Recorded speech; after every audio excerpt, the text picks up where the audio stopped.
gets shipped from our plants to the Duluth Superior ports, and then it gets transported through the Great Lakes chain. So you can see all the people it involves. The facility I work for has about 700 people, about 525 steel workers with that group. Last year, I have over 35 years in the mining industry. I got about 23 years now with Hibbing Taconite. Last year I was laid off for 10 months. And when my facility shut down, all 6 of the taconite mines shut down last May. And that was the first time in 100 years that Minnesota did not put out any raw materials. That had a horrific impact on the whole area of northeastern Minnesota. Just some of the heritage we have. We mine next to what's called the old Hull Rust mine. And during the World War II era, most all the iron that was in support of our military efforts came from that Hull Rust mine. A few years back now, the steel workers, and you'll hear from a gentleman from the Sierra Club here in a little bit, kind of got involved with some of the environmental issues with the Sierra Club and also got into this Blue-Green Alliance. I'm one of the bus riders. I'm trying to think where we're at today. Right now we've been making 3 to 4 stops a day and meeting a lot of people and kind of describing our story and how it affects so much of us that work throughout the country. We're very much in support of these clean energy jobs. Last year too, I had some difficult times watching the Duluth Superior Port was gearing up to offload some of the wind generators that were being manufactured both in China and from the European countries, as me and my fellow brothers and sisters are sitting at home collecting unemployment. And then to top that off, I find out that they were subsidized by some of our federal tax dollars. The environmental issue that I talked a little bit about before, you know, the mining industry has changed a lot. We don't just have, shovels and horse-drawn carriages no more. It's a very technical field that we're part of. Most people to get a job in the mining industry has to have at least a 2-year degree today. It involves a lot of people, huge pieces of equipment, large buildings, and all we basically do is make dirt into a ball, or we call it an iron ore pellet. The importance and the impact that clean energy would have on us for the steel, just for example, in wind generators, about 200 tons goes into one wind generator. So that would have a huge effect on us providing those raw materials. We learned a lot of these statistics in April. I participated in what was called Earth Day in Washington, D.C., along with a lot of the steel that would go into manufacturing solar panels and a lot of these other things that help make our buildings and stuff more efficient. And we need to think about our environment so it's safe for a place to live for my daughter and for my grandchildren.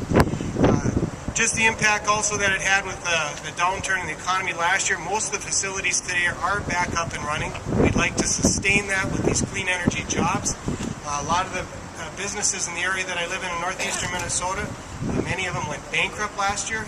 Those that such as would sell snowmobiles and boats and four-wheelers and those kinds of things. In northern Minnesota, for example, Lund boat manufacturer, huge manufacturer last year, almost went bankrupt.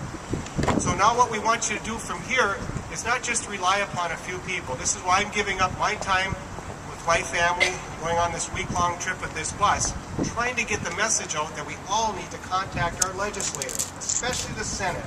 The House passed a clean energy bill about a year ago. We're asking help now from our senators. We need each of you to leave here and contact your senator. Next, I'd like to thank you for allowing me to speak with you. I'd like to introduce Rich from the Sierra Club.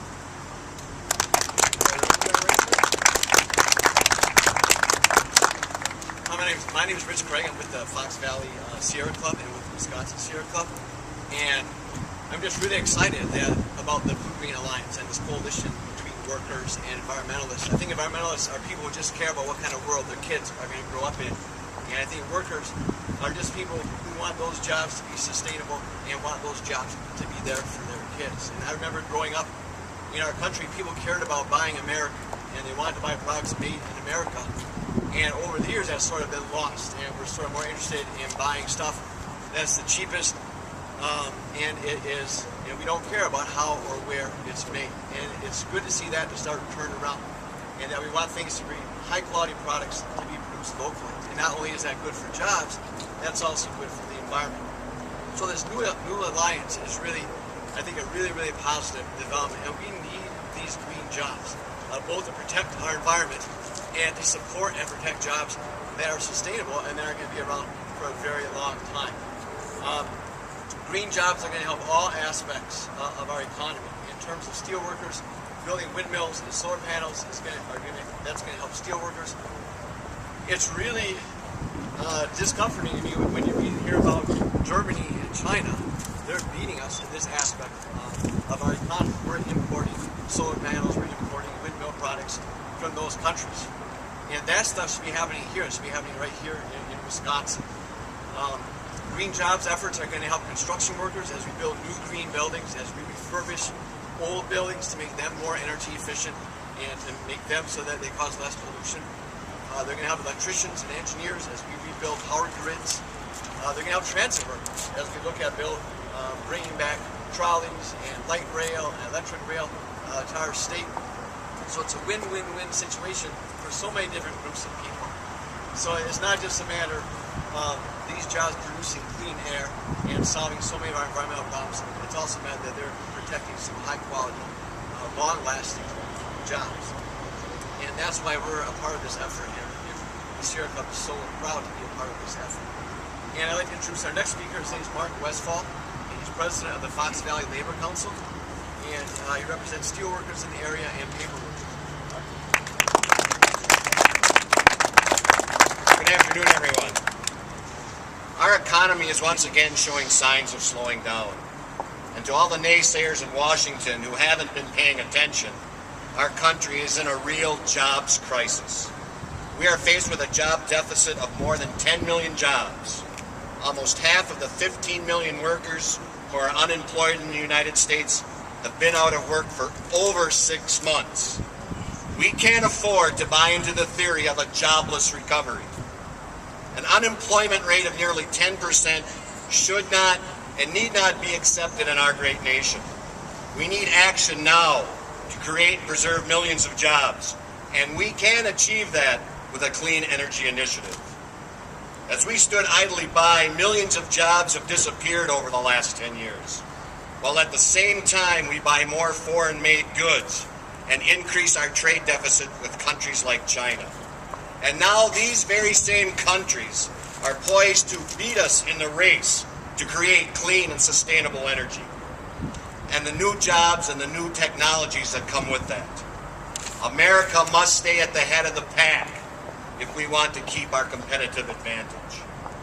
A comprehensive climate and clean energy agenda has the potential to create almost 2 million new jobs, brand new industries that will emerge and will once again establish the United States as a leader in the field of green technology. Working men and women from a wide variety of occupations stand to gain from these actions.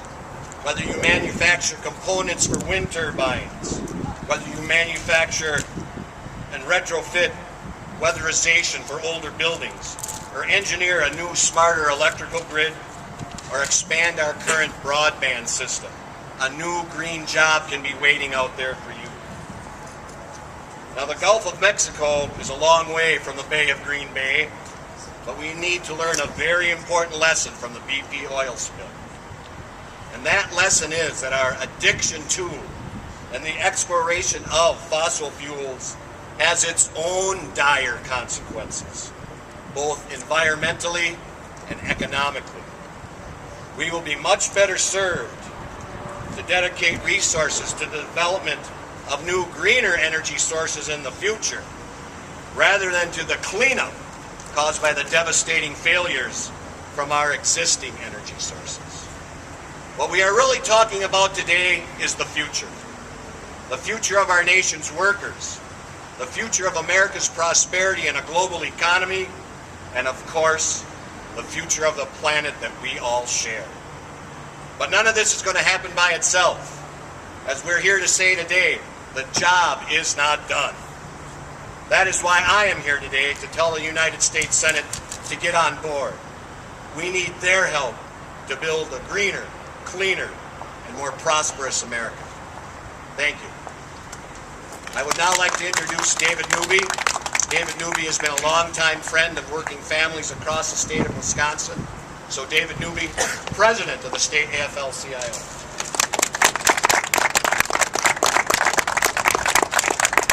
Thank you very much, Mark, and good afternoon to all of you. America today faces three immense crises at the same time. First of all, the most serious recession and the highest levels of unemployment that we have seen since the Great Depression 70 years ago. Secondly, a growing dependence on foreign oil, which is sucking money out of the United States and dangerously increasing our foreign trade deficit. And thirdly, the degradation of our environment due to carbon emissions, which, unless reversed, will result in increased and more frequent environmental disasters. We can go far to solve all of these crises by investing in a clean energy future. Comprehensive climate and clean energy legislation, as Mark said, will create almost 2 million jobs in America, over 28,000 of those here in Wisconsin where they are so desperately needed. And these are good jobs, jobs that can support a family with middle-class wages and benefits. At the same time, to the degree that we substitute renewable energy for imported oil, we reduce our trade deficit and thus our dependence on foreign countries to buy our debt. Finally, we begin to deal with the growing problem of climate imbalance and climate chaos. Some would-be legislators think our extreme weather is caused by sunspots. Scientists tell us otherwise. And we are headed for disaster unless we confront this problem now. Today, we are losing the race to become the leader in developing green technology. China is putting massive investment into developing green technology and renewable energy, and they are already ahead of us here in America. Europe, too, realizes that green technology and renewable energy are the keys to a safe and prosperous future. It is urgent that we catch up. But catching up is going to take political leadership and political courage, and massive investment from both the public and the private sectors. Now, we are fortunate in Wisconsin that we have a Senator, Russ Feingold, and the representative from this part of the state, Steve Kagan, who understand these challenges and are willing to confront them. And that is the purpose of this Blue-Green Alliance bus tour, to help awaken the American public to the dangers that we face and to support those candidates, no matter what their party, who share our sense of urgency and our commitment to build a sustainable and prosperous green future and green economy. In the past, as I think all of you are aware, the union movement and the environmental movement have not always seen eye to eye. But the Blue-Green Alliance is living proof that we now stand shoulder to shoulder for a better tomorrow. We both agree that the crises we face are real and that they must be addressed now. We both agree that we need action now. And we both agree that we have to support elected officials who understand these crises and who are willing to act and to act now.